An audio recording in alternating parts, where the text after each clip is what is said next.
Olá, sejam muito bem-vindos ao primeiro vídeo do canal.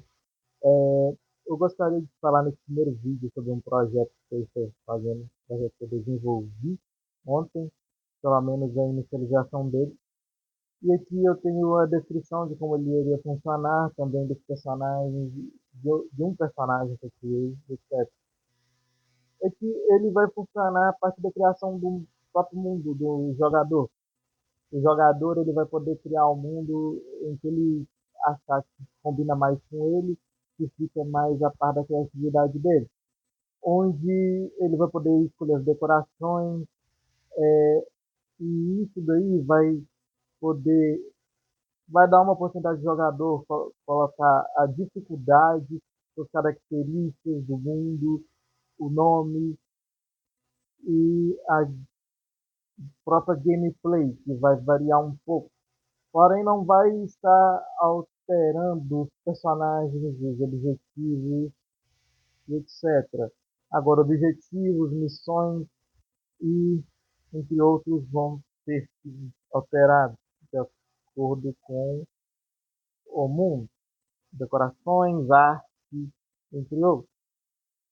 Esse jogo, eu fiz mais com o intuito dele ser um jogo mais de estratégia e ação, onde é uma estratégia onde não envolvem cartas, como um Clash Royale, por exemplo, um Tower Defense, mas sim onde você precisa de ter a sua própria habilidade para poder usar do seu pensamento estratégico para derrotar outros inimigos, enquanto você os confronta numa batalha PVP. E eu também fiz um sistema de progressão bem simples, bastante diferenciado, inclusive, porque, como vocês podem ver, na maioria dos jogos que a gente tem hoje em dia, principalmente mobile, a gente tem um sistema separado do sistema principal mesmo do jogo, dos mecanismos principais de avanço. A gente vê que nesses jogos geralmente você é recompensado para avançar, porém você não é recompensado muitas vezes com os próprios personagens. Alguns jogos ainda recompensam, mas não são todos os personagens. Nesse caso, o sistema vai funcionar da seguinte forma: você não vai desbloquear o personagem em si enquanto você progride em batalhas, quando você ganha. Você vai desbloquear uma moeda que vai poder ser trocada por esse personagem. A gente vê uma coisa bem parecida no Brawl Stars, um jogo feito pela Supercell. Porém, a diferença é que eles deixaram isso mais separado do próprio caminho de troféus e puseram em outras fontes de ganho. Aqui vai ser mais somente de acordo com a própria progressão do player, do jogador. Quanto mais ele ganhar, mais ele vai progredir nisso. Mais personagens vai desbloquear, consequentemente, mais personagens vai melhorar. Questão também do sistema de melhorias do personagem. Agora já não é tão atrelado mais ao Trophy Road, que é o caminho de troféus. Agora vai ser atrelado a cada personagem. Quanto mais você ganhar a batalha com o mesmo personagem, mais elo você subir com esse personagem, mais você vai poder melhorar esse personagem. Vamos supor, você está no primeiro elo, no elo 1. Você foi, ganhou as batalhas, subiu para o elo 2. Ao mesmo tempo você vai ganhar um cartãozinho, uma moeda, uma coisa que seja, que vai servir para você melhorar o seu personagem no nível 2. Mesma coisa quando você passar do 2 para 3, 3 para 4, assim por diante, até chegar no máximo. O máximo que eu tinha pensado de início seria o nível 10. E outra coisa, assim que você sobe de elo e sobe de nível do personagem, você pode desbloquear novos, digamos, colecionáveis para aumentar a força do seu personagem. Vamos pegar, por exemplo, uma mecânica de um jogo que eu gosto muito, porém ela foi tirada, que são mega unidades do Squad Buster. Mega Unidades, eu não sei se vocês conhecem o jogo em si, ou a própria Mega Unidade. Mega Unidade é basicamente você deixar o seu personagem mais forte de uma maneira diferente. Por exemplo, você tem a Mega Unidade, você tinha, não tem mais, eles tiraram, mas você tinha, por exemplo, a Bruxa Kitsune. Ela summonava somente esqueletos mais fortes, parecido com aqueles esqueletos de elite que a gente tem naquele jogo. E ela também, por si só, ela era mais forte. Isso é um exemplo de características do próprio jogo que eu estou criando. Claro, não vai ser com esqueleto elite, etc e tal. Porém, a mecânica, a essência em si é, seria bem parecida. E isso eu pensei mais por um estilo de diferenciação. Porque na questão de níveis não vai ter uma diferença. Ontem mesmo eu ainda não tinha pensado nessa ideia de você evoluir parecido com as magnidades, só que eu acabei pensando que eu acho que seria bem melhor, porque as magnidades não vai ser um progresso igual para todos, porque não vai ser quando você subir um elo que você vai poder ter uma mega unidade. Não. Você vai conseguir de outras formas. Por exemplo, num sistema de loot box, talvez, ou então você pode comprar com alguma moedinha nova do jogo, alguma coisa do tipo. Eu acho que é bem interessante. E essas unidades mais poderosas, assim, digamos, essas mega unidades que teriam outro nome no jogo, elas basicamente diferenciariam a forma do seu personagem de jogar em questão de força e de usabilidade. Vamos supor que você tem um personagem que ele dá um dano X e tem uma habilidade especial que dá um dano Y, cura uma quantidade de vida V, por exemplo. A mega unidade iria fortalecer todos esses quesitos. Seria tipo você basicamente subir de novo o seu nível do personagem, porém você vai ganhar uma habilidadezinha a mais, além de ser recompensado com uma força a mais. Vamos supor, você tem uma habilidade especial que empurra seu inimigo para longe, dá dano e se cura, por exemplo.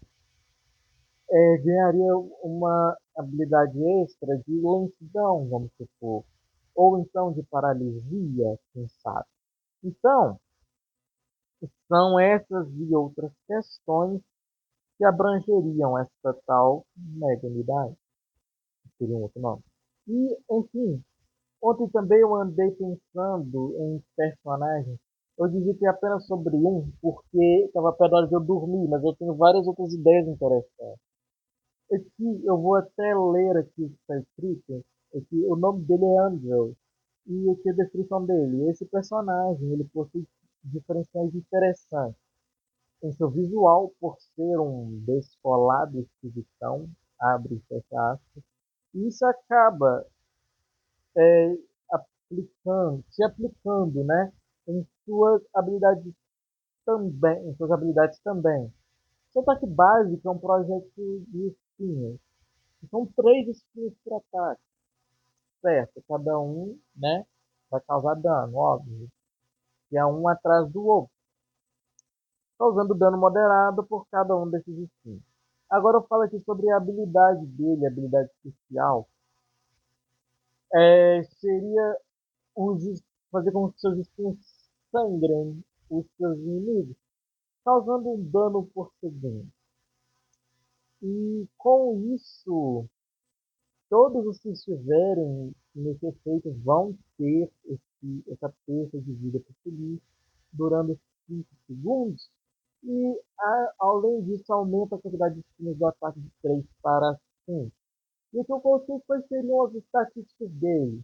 No caso, essas estatísticas eu me baseei muito no Brawl Stars, que seria uma velocidade de movimento rápida, alcance médio, velocidade de recarga rápida, ataque para carregar a habilidade especial, 4 ataques completos, ou seja, 12 espinhos, né?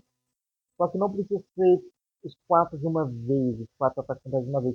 Você pode, vamos supor, acertar um espinho no ataque, já conta um pouco para carregar, 2 no outro, 3 no outro. Aí é só até completar 12 espinhos. Não é porque são 4 ataques completos que precisa necessariamente ser completo. Deu para entender, né? Aí a vida 3.400, dano por espinha 440, ou seja, seria 1.320, né, no ataque completo. O dano por segundo do sangramento de espinha 160, 5 segundos, 5 vezes 160, 500, 800, né? Mais ou menos. E aí, eu coloquei aqui mais questão de raridade também, que cai muito naquele sistema que eu tinha dito antes, da progressão. por vitória em partida, e isso vai ser algo bem fácil dos jogadores entenderem. Uma criança pequena já iria entender, acredito eu, e é algo muito fácil também de você evoluir. Eu já expliquei, mas eu vou ler aqui para um melhor entendimento. Para desbloquear, criei um sistema que demanda bastante tempo e esforço contínuo dos demais jogadores, dificultando de acordo com o aumento de raridades. Raridades, no caso, seriam inicial, raro, super raro, épico, mítico e lendário, né? Parecido muito com o sistema que a gente tem no próprio Brawl. Esse sistema é baseado no progresso atual e anterior de cada jogador, onde cada batalha ganha fornece alguns pontos. Esses pontos servirão para o desbloqueio desses personagens, ou seja, não foi necessário um sistema separado da própria progressão principal, como eu expliquei no início. Ao conseguir a quantidade de pontos necessária para o desbloqueio de algum personagem, varia de qual raridade, né? Varia de uma raridade para outra. Basta o jogador ir até o personagem que quiser desbloquear e trocar a quantidade de pontos que o mesmo tiver juntado pelo personagem. E que eu coloquei uma média de pontos por raridade, não é a quantidade final, mas igual dá para entender, cada raridade que subir aumenta a quantidade de pontos necessários. Então aqui a gente tem raro 300, super raro 750, épico 1300, místico 2200, lendário 4000. E aqui outra coisa que eu já tinha explicado, que é sobre a melhoria dos personagens, que depois tem um ponto de observação muito importante que eu quero falar, algo que eu bato muito na tecla de outros jogos, porém, como não posso mudar o desenvolvimento deles, então isso vai estar atrelado ao jogo que eu estou querendo criar, que é esse, que a melhoria dos personagens. Ah, não, não é isso por enquanto. Após